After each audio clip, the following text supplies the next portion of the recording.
Deal करना पड़ेगा। योगेश जी, सवाल तो ये है कि अभी जो वहाँ की अंतरिम सरकार है वो इलीगल गवर्नमेंट है। आप एक चुनी हुई सरकार को हटा करके अंतरिम सरकार के तौर पर आकर के बैठे हुए हैं और आपको बांग्लादेश की जनता का जनादेश नहीं मिला है। आप बस एक वैकल्पिक व्यवस्था के तौर पर वहाँ हैं और आप बांग्लादेश के लोगों के फैसले या बांग्लादेश के हित को तय करने के लिए वहाँ अधिकृत नहीं हैं। अब यूनुस सरकार ये कहती हो कि हमारे तो हिंदुस्तान के साथ रिश्ते ऐसे रहेंगे, बांग्लादेश के भीतर के लोगों के भी अंदर एक माहौल तैयार कर देना कि हिंदुस्तान जो है बांग्लादेश विरोधी है।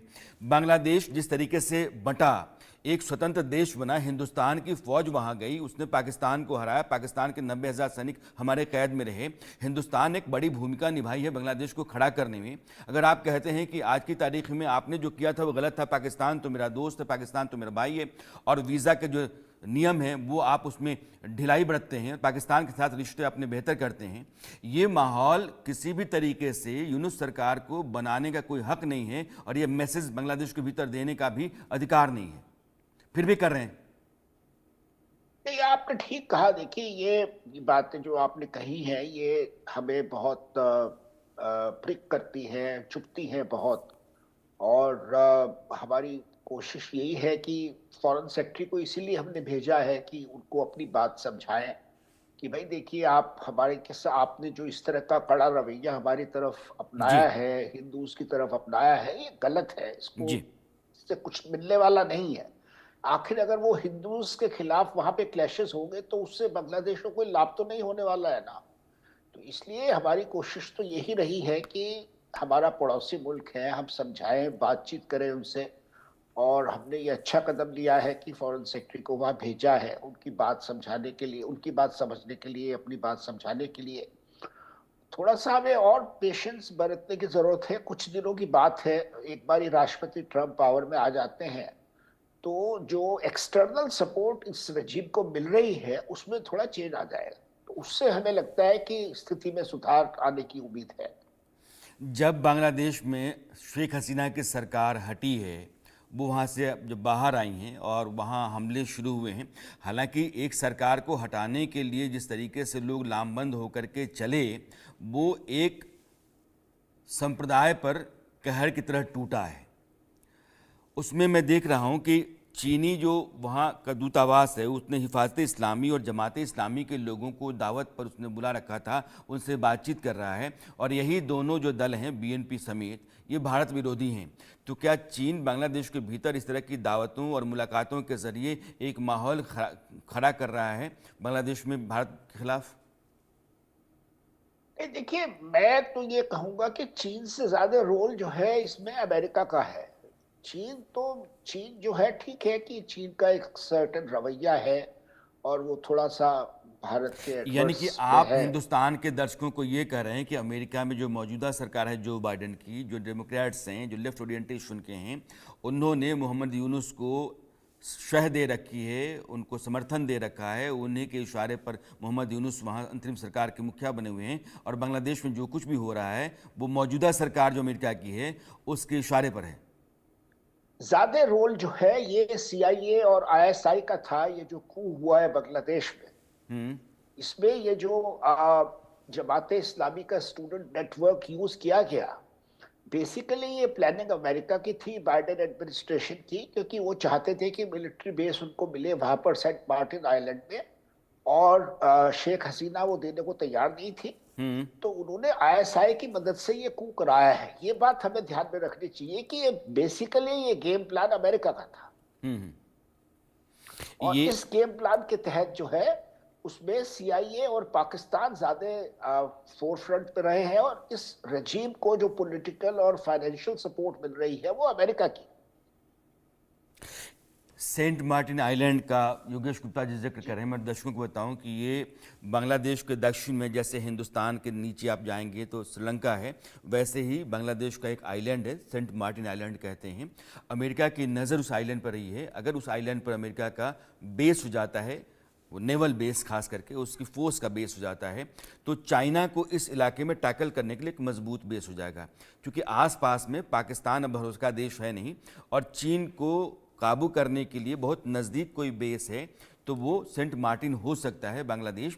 और सेंट मार्टिन को अपने कब्जे में लेने के लिए अमेरिकी जो सरकार थी जो बाइडन की, उसने शेख हसीना पर दबाव डाल रखा था। और शेख हसीना को ये बार बार लगता है कि अगर अमेरिका बांग्लादेश के दायरे में आ जाता है तो भारत के लिए अच्छा नहीं है। ठीक वैसे ही उन्होंने एक आइलैंड जो चीन ने मांगा था उसके लिए उन्होंने मना कर दिया था। उन्होंने कहा कि चीन का आना और अमेरिका का आना इतना नज़दीक हिंदुस्तान के ना तो बांग्लादेश की सेहत के लिए बेहतर है ना हिंदुस्तान के लिए।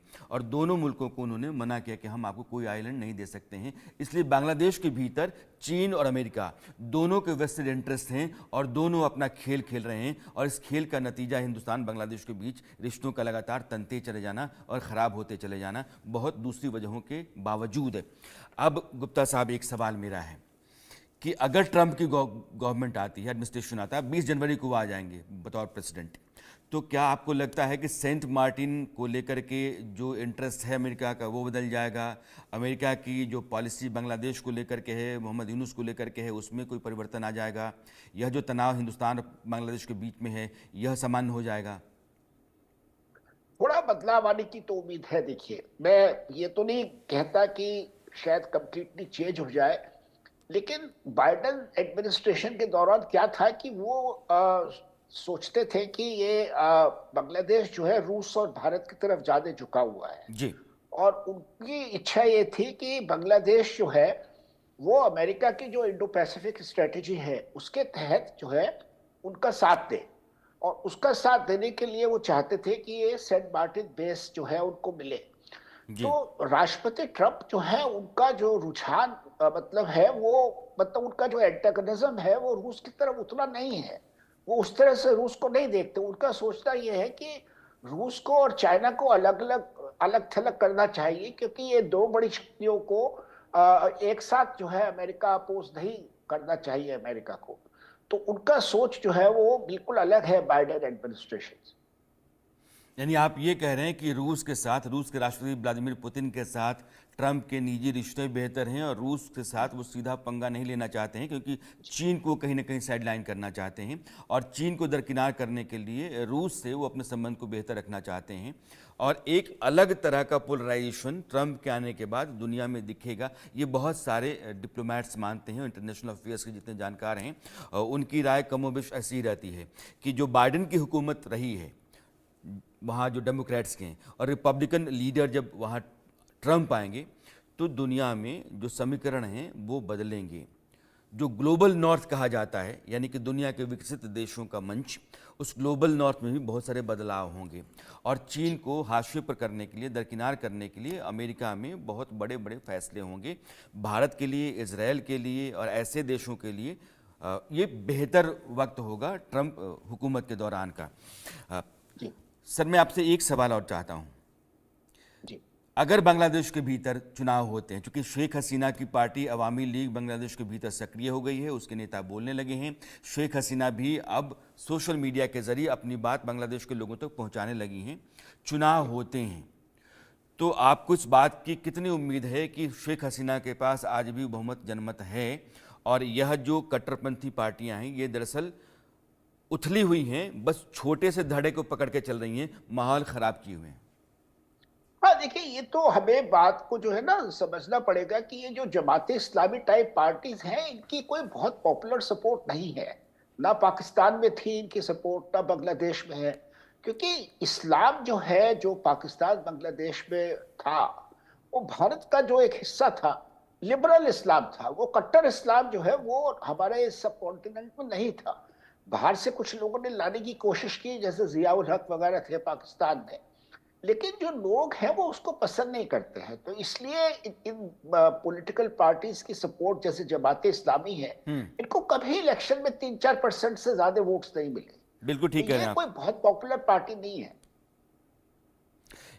एक सवाल बुनियादी है और हिंदुस्तान के लोग जानना चाहते हैं, जिस तरीके से अचानक पाकिस्तान पर बांग्लादेश का भाईचारा टूटा है कि पाकिस्तान तो मेरा भाई है, पाकिस्तान के साथ संबंध तो बेहतर होने चाहिए, वीज़ा के नियमों में ढिलाई दी गई है, एक चीनी जहाज़ असलहा लेकर के पाकिस्तान उतरा, या यूँ कहिए कि पाकिस्तानी जहाज़ चीनी असलहा लेकर के बांग्लादेश में उतरा, इसके क्या मायने हैं? देखिए पाकिस्तान तो जो है इस मौके का फायदा उठा रहा है और वो अपने संबंध जो है इनसे मजबूत कर रहा है, क्योंकि ये जो मोहम्मद यूनुस है ये तो सिर्फ एक मुखौटा है, असली तो ये जमात इस्लामी जो है उसके लोग पावर में है और वो पॉलिसीज डिसाइड कर रहे हैं। तो पाकिस्तान इसका फायदा उठा रहा है जब तक वो उठा सकता है। सर आपका बहुत बहुत शुक्रिया अपनी बात रखने के लिए इंडिया न्यूज़ पर। Thanks Lord sir. अब हमारे साथ पिनाक रंजन चक्रवर्ती जुड़े हुए हैं। आप बांग्लादेश में भारत के पूर्व उच्चायुक्त रहे, हाई कमिश्नर।